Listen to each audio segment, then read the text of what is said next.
蜜蜂不听话，碰壁力转强。秦将校处住，头破流脑浆，求死不愿死，可笑亦可伤，求把窗子开，送他还故乡。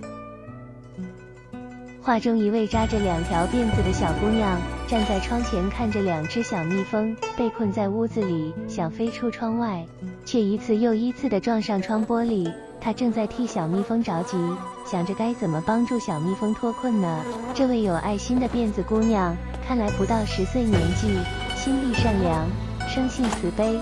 她本来正在书桌前看书，忽然听到嗡嗡嗡的蜜蜂声，好奇地放下书本，抬起头来寻找蜜蜂的踪迹。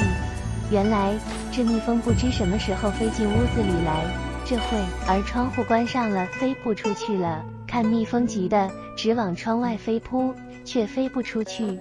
驼们可不认识玻璃窗这人类科技的产品，看着明明是屋外的明亮天光，朝光处飞去，可怎么就莫名其妙地撞上看不见的十分坚硬东西？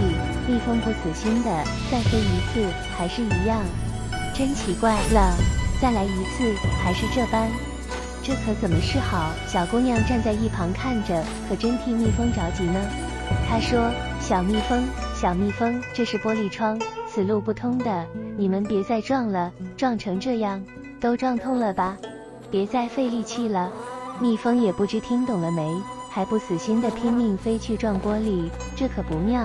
小蜜蜂，小蜜蜂，我告诉你们，你们朝左边飞去吧，那边是回廊，可以从那儿出去的。蜜蜂不理睬辫子姑娘的话，依旧努力撞玻璃窗，而且撞得更用力了。眼看着那小蜜蜂就像那撞柱子的人那样，都快撞破头，脑浆都要流出来了。蜜蜂为了求生，竟不怕死，这行为让小姑娘觉得可笑又可悲。小姑娘赶紧将窗子打开，放蜜蜂回家去。